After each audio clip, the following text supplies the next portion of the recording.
love is the most frivolous thing. One moment you have the love of your life wrapped around your finger, and the next thing you know, you're out with your homeboys stuck replaying Genshin Impact in hopes of 36-starring your abyss because your pookster left you. And speaking of love, should we stray any further than the paradise of joy itself? Well, it does not surprise that Eternal Sugar, cookie of happiness and she whose virtue relies on the evocation of the brightest emotions among cookie kind, cradles the so-called futility in her arms akin to a mother nursing a child. Thus, it is within my duty as a lore archivist to summarize, analyze, and deconstruct the 10th episode of Beast Yeast. This analysis, therefore, will be divided in an unusual format that doesn't really follow the normal DOE deconstruction. First, we will go through a retelling of the chaotic events that took place, and eventually an analysis of both the level's design and the few cutscenes enclosed within it. I would like to note that I will not be executing an interaction analysis in this video, as I believe everything related to psychoanalysis has already been discussed in my previous episode. Without further ado, let us proceed with analyzing the 10th episode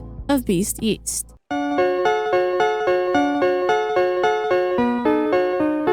We start the episode with a shaky Wildberry cookie who had just recovered, with Raspberry then informing him that Hollyberry is nowhere to be found save for the fragments of her memory stuck among sugar crystals. Following this, Raspberry remarks that they are currently in the heart of paradise, Eternal Sugar's most cherished place, only accessible through the acquisition of the key from the Warden of the Heart, whom Raspberry successfully deleted from existence while Wildberry was recovering. Through a signal from Tiger Lily, the gang went onward towards the heart of paradise, meeting a playful Jellycup that honestly just annoys them, warning them about a deer up ahead. Surprisingly, the deer was the one who took a massive chomp of the lion approaching it. This is most likely a reference to Eternal Sugar's nature and Hollyberry's fierce passion, but we'll get back to that thought later. Eventually, the entire gang leaves the spooky Jellycup cookie. Coincidentally though, Butter Tiger picks up on a scent which eventually leads them to a big berry tree with a suspiciously heart-shaped object in the middle. Tiger Lily then remarks that she couldn't smell the sweet scent typically emanating from Eternal Sugar's influence when she came close to the tree, which suggests that this tree was probably a hole or a gap within Eternal Sugar's near omnipotent powers. We'll put a pin on that and we'll come back to that later. The Jellycup bumps into them again, and once again Tiger Lily remarks that she could smell the sweet scent emanating from this cookie. We could infer that all the inhabitants of the garden are under a sort of trance-like bliss induced by this so-called sweet scent. Anyway, the Jellycup cookie remarks that they should not opt to take a bite out of these berries, as they are very sour and would make one very dizzy. Tiger Lily notices this and remarks that she wants a bite of the berry, a very reasonable conclusion as a fellow sour enjoyer myself. We cut back to the return of the Light of Passion, calling out to a disgruntled Hollyberry remarking that her shield is gone. Sadly, the voice fades away, and Hollyberry thinks that the Light of Passion's fate volume could be attributed to her loss of her shield. Waking up in the middle of the heart of paradise, she is then greeted by Eternal Sugar, who remarks that she doesn't need a shield as her soul gem is in her hands, albeit devoid of the usual shimmer it contained. Eternal Sugar then says that she feels complete now that Hollyberry cookie is in her arms, and she wants her to only focus on her alone when the latter inquired about Wildberry. It is very evident that what Eternal Sugar is doing is a classic tactic cult leaders usually do to their victims. First, they cut off your support systems, then they isolate you, and eventually they restrict you and indoctrinate you so that you can only worship them and them alone. The two bicker for a moment as Eternal Sugar remarks that she had a gift prepared for Hollyberry, but Pavlova interrupts their idle talk with a report about a cookie who came for the berries of the garden. Eternal Sugar leaves to meet up with this mysterious serpent,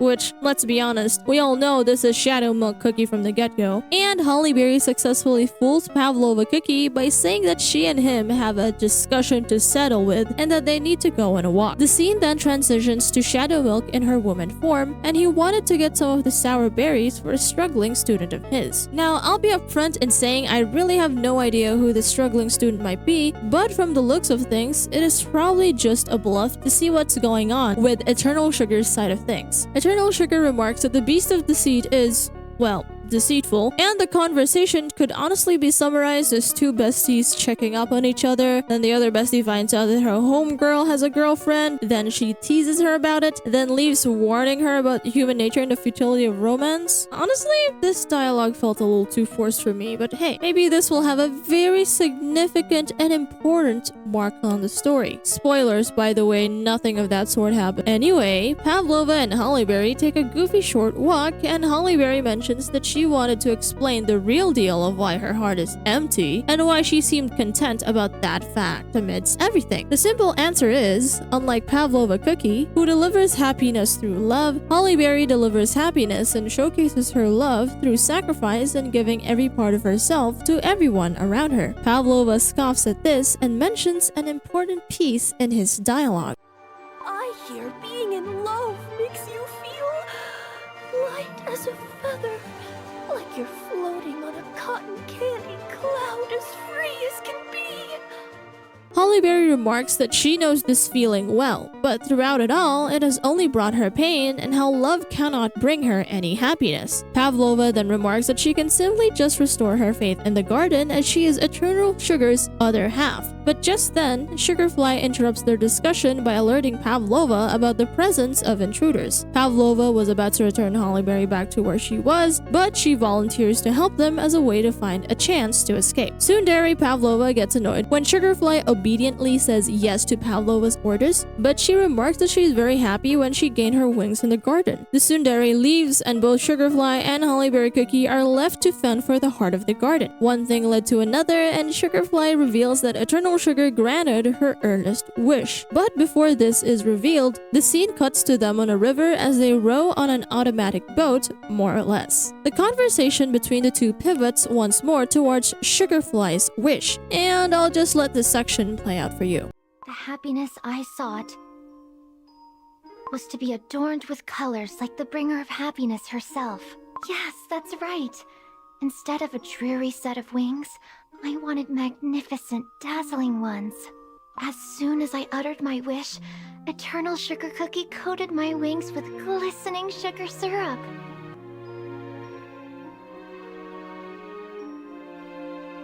Oh, but there's no need to fly in paradise. After this conversation, we cut back to another flashback of Hollyberry, wallowing in her guilt and being all emo about it, when Wildberry calls out to her and she still continues on lamenting about a lot of things. Hollyberry remarks that, despite her being a ruler of the kingdom, she had failed to bring her subjects true joy, which is honestly just false.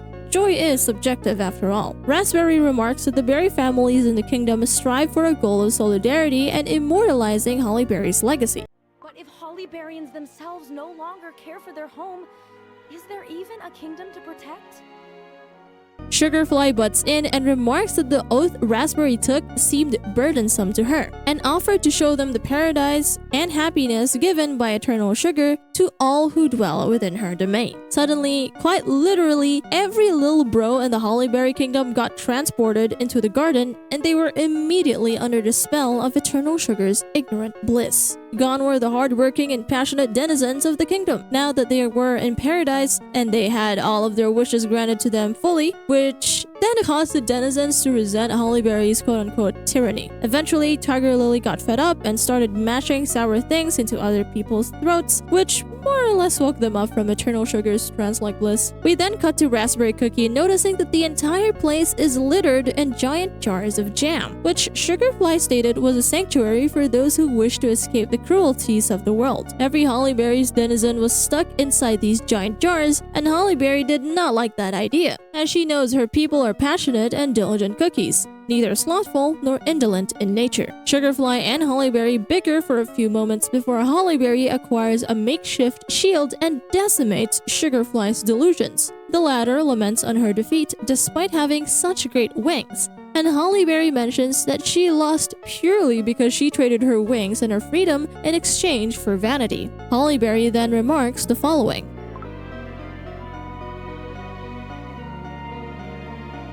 Sugarfly says that she hated her dull and boring wings, but she suddenly remembered the feeling of the wind underneath them and the taste of freedom she once cherished. She contemplates if she could fly once more, and eventually... I want to try. Come what may, I can take the pain. As long as I can fly again.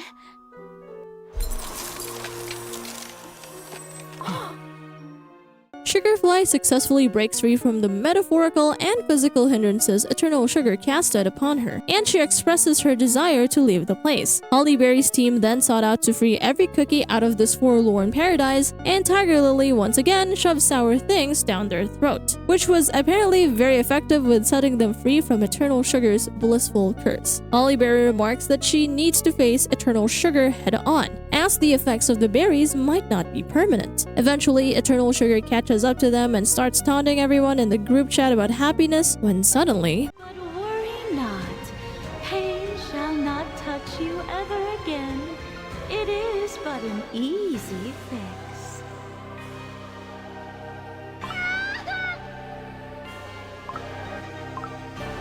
The dessert creatures and cookies all turned into sugar sculptures. Eternal Sugar continues to pull a mystic flower by returning everyone into sugar, and Hollyberry receives a power-up with her desire to free everyone and solidifies her resolve to fix everything. Eternal Sugar's voice seemed to echo from every corner of the garden, and she sends out vines that the Hollyberrians easily cut through. Sugarfly eventually gets caught, and Pavlova starts to mock her about her futile attempts to escape. Average tsundere activities, if you ask me. Eventually, Eternal Sugar finally finds Hollyberry, and even then, she gets mad at her for even thinking about her subjects in her presence. Locked up in jars as they sleep soundly, Hollyberry begs Eternal Sugar to let them go, but the latter states that this is the way she showcases her love for them. Evidently enough, we see a glimpse of Eternal Sugar's blinded ideologies. As an extremist patron of happiness, she believed that the only way to true happiness is to rid the world of pain, suffering, and menial work. This idea is further confirmed as she states the following. "You know this. Not once have I stopped cookies from leaving my garden. And yet, somehow they always come running back into my open arms after realizing that nowhere else can they find true happiness and joy." She then makes a promise to Hollyberry Cookie. She would allow her and her friends to leave without any monsters chasing after her at the cost of eating the most luscious berry in the heart of Eternal Sugar's garden. We then cut to Eternal Sugar retrieving the berry through Pavlova Cookie, to which she explains to Hollyberry how no suffering exists in her utopia. The answer is quite straightforward. After all of their sorrows and pains are condensed into one singular berry, the berry of all pains. Very fitting. Eternal Sugar then gives it to Hollyberry, promising that the immense pain stored in the berry is so great that it would completely erase all of the sweetness of Sloth. Additionally, Eternal Sugar mentions that the reason for her friend's immunity is probably due to how immense their initial sorrows were that her slothful sweetness could not eradicate it. Eternal Sugar then asks if Hollyberry is making the right choice for herself and her people, as in Eternal Sugar's eyes, Hollyberry is making a selfish decision for trying to thwart everyone back into a painful existence even after tasting bliss for a brief moment. A series of flashbacks ensue, with false memories of the Hollyberry Kingdom flashing before Hollyberry's eyes, along with images of her friend suffering. She gets reminded of the pain she endured during the Dark Floor War and the pang of loss she suffered through it all, with her past selves materializing in front of her, berating her for her own sins. Eventually, Hollyberry's shield shatters as Eternal Sugar remarks on the fragility of her passion, and continues to taunt her with made-up worries and memories just to keep Hollyberry within her garden. She tells Hollyberry that the only way for this future to not ensue was if she allowed herself to help Eternal Sugar to create a paradise for all, an offer which Hollyberry declines as she remembers what her other subjects had told her from before. But if Hollyberrians themselves no longer care for their home, is there even a kingdom to protect? With or without the Hollyberry shield, Her Majesty's strength is unrivaled. I want to try. Come what may, I can take the pain. As long as I can fly again. Eventually, the light of passion finally reaches Holly Berry and reminds her of the sacrifices she did for the sake of everyone. And eventually, upon recalling her purpose, she finally determines a verdict for her actions. Strangely, Eternal Sugar is taken aback and worries awfully much for Holly Berry, stating that she doesn't want her to suffer at all, even reaching to a point of extreme rage when Holly Berry takes a juicy bite out of the forsaken berry. And honestly, I'll just let the scene speak for itself.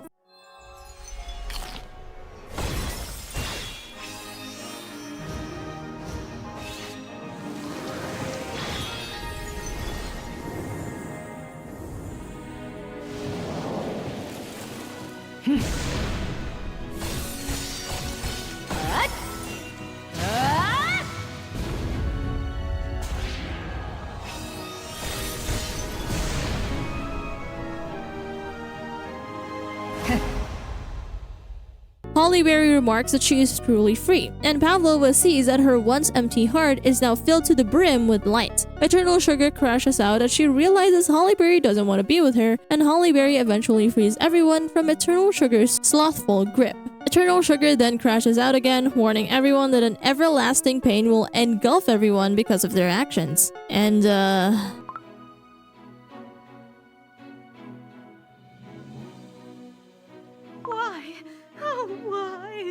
Why must you make such a foolish decision? No, I cannot let you do this. I will not let you go. So, Eternal Sugar crashes out for a third time and she sends everything in the garden rotting and tumbling down. And up comes the most notable moment in Cocoon Kingdom, in my opinion, that I hate so much just because of how eerie it is. Don't leave, for if you do, it would mean the happiness I've grown and nurtured was wrong. No other cookie on all of Earthbread understands you like I do. Please, must I beg you?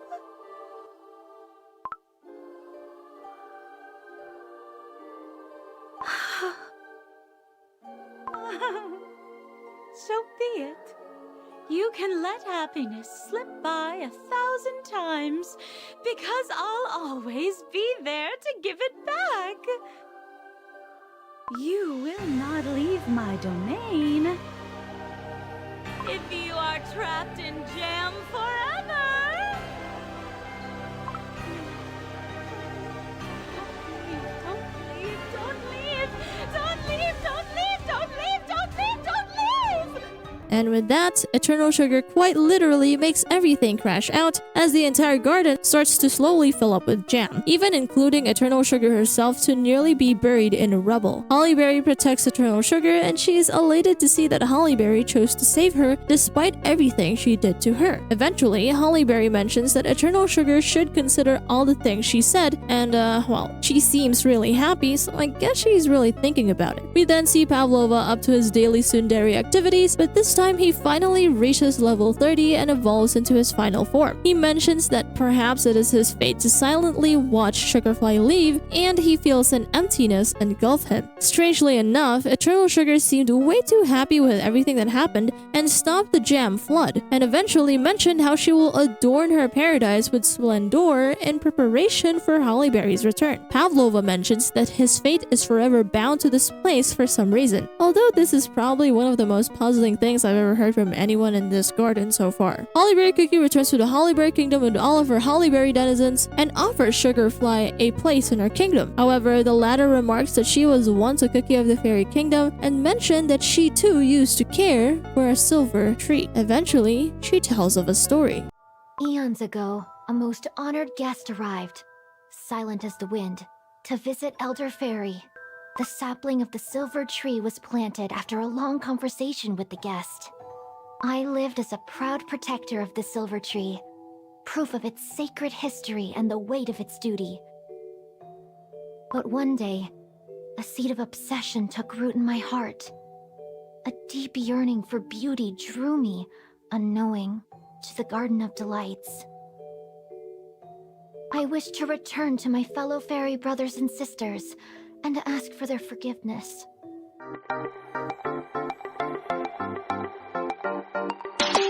We We have two main design aspects that we'll have to analyze for this section. First, we'll have to take a look at the entire level's design, and eventually, the design choices made for Pavlova, Sugarfly, and Hollyberry's forms. But before that, I'd just like to say that these videos take an eternity to produce, and I'd really appreciate it if you hit the like button and subscribe for more crazy lore-related content. Also, if you're a fan of discussions, come on in and argue with us in our subreddit. I swear it's fun. By now, we can clearly see the imagery of the triptych titled The Garden of Earthly Delights as we zoom out on the level's design. I have already talked about this in my previous video on the 9th episode of Beast Yeast, but to summarize, the Garden of Earthly Delights is a 3-paneled painting made to demonstrate mankind's fate as they continue to pursue their temptations. The first panel represented Eden, a paradise of purity free from the sins made by the first humans, whilst the middle represented present times. It is a world engulfed in hedonism and selfish nothings in exchange for temporary bliss. And lastly, the final panel showcases the aftermath of Judgment Day, showcasing the ultimate punishment of the heavens for humanity's sinful acts. There's not much to be said here other than the fact that I have already stated from my previous video, but for this instance, the imagery of the Garden of Earthly Delights is an almost one-to-one replica. Again, my initial interpretation still holds true, as I still firmly believe that the teeth is a substitute for gluttony and having a sweet tooth, the eyes for lust and willingness to blind oneself in favor of bliss, and the heart for emotions and its inevitable suppression. Moving onwards with the 3 main points of interest, we'll first take a look at Sugarfly Cookie's design and overall concept within the garden. If we take a look at her features, we would immediately notice that she has butterfly wings, a key trait of Psyche,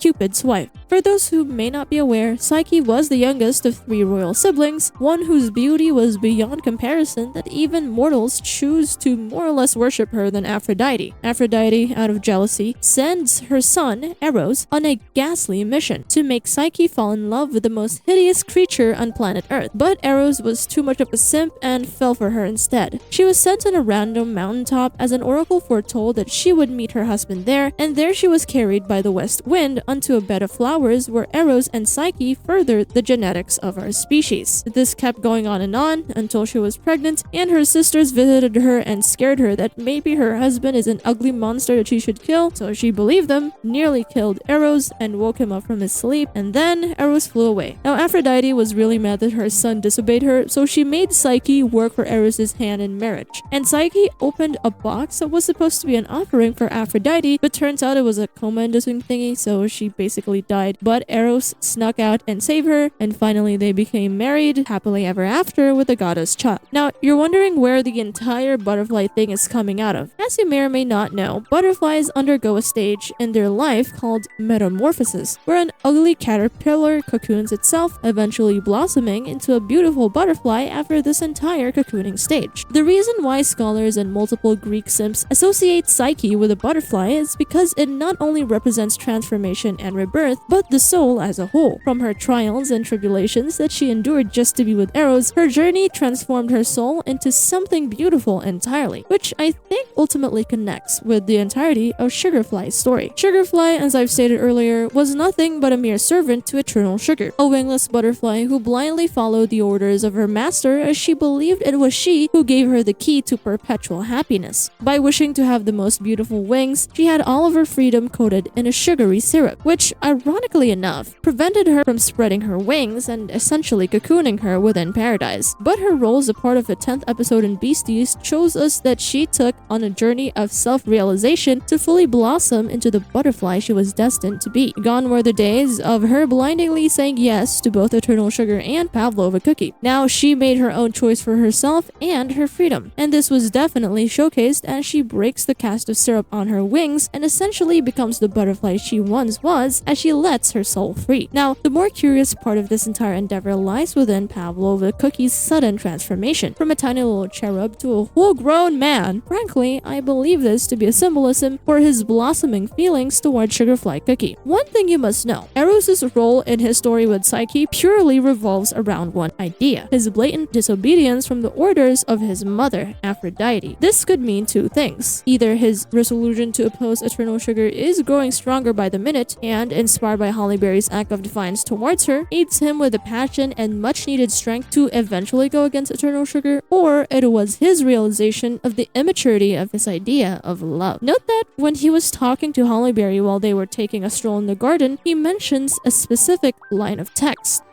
I hear being in love makes you feel light as a feather, like you're floating on a cotton candy cloud as free as can be.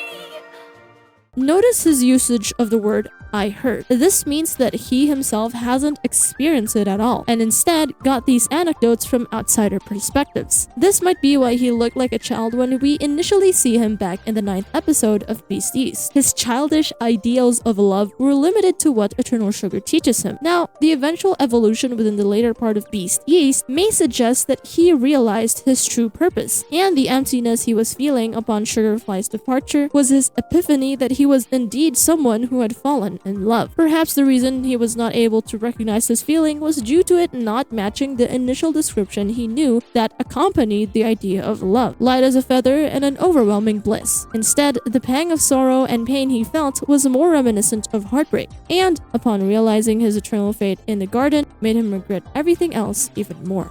Now, Holly Berry's awakened attire reminds me of a Spartan warrior, as her helmet resembles a Spartan mask, and her name as Aegis, which means shield, is, well, an emphasis on her role as a shield against temptation. I will not do a deep dive on her overall symbolisms, as I'd rather save that up for my future analysis of her, but her overall fit is a warrior who is ready to protect with her shield regardless of whatever adversity may come her way, as opposed to the old Holly Berry who locks herself inside her regrets. Though, an interesting factor between Holly Berry and Eternal Sugar's design would be the contrast in what they represent. Typically, you would associate warriors with diligence and perseverance, as they strive to fight for their principles to the point of even reaching self-sacrifice if needed. Contrary to Eternal Sugar, whose dress is of a delicate chiffon, Holly Berry's entire attire embodies passion towards one's suffering, a connection we can tie to Sisyphus and Albert Camus' definition of joy. To put it simply, Albert Camus believed that suffering is an integral part of our lives. For humans to grow into individuals, the molding of oneself is important through suffering. On the other hand, Sisyphus' story of him rolling up a boulder on a steep mountain is a symbolism for the monotonous existence of humanity, which he finds great joy in, as his suffering fortifies his mental fortitude and thus brings him great elation. This is a direct metaphor for the monotony of existence. The dull loopings of day-to-day life would often mold oneself to an existence of monochrome and constants. The lack of change or deviation in a repetitive daily routine would and could suck out the soul out of everyone regardless of passion. But the pain brought by the hardships are not limited to intangibility. Rather, it is a scar on a fearsome warrior and a testament to their ingenuity and fortitude. This is what Holly Berry symbolizes: happiness amidst adversity, pain, and toilings. After all, it is hard work that defines long-term fulfillment, not indolence that brings about temporary bliss. Happiness is something worked hard for and fought for, and thus, one must imagine Sisyphus happy. And that's all I need to know about the 10th episode of Beast Yeast. Thank you all so much for watching and tuning in to the latest episode of Doti Construction, and we're almost at 20,000 subs. I appreciate your support, and I hope to see you soon. Like and subscribe, and, well, that's all for now. Toodaloo!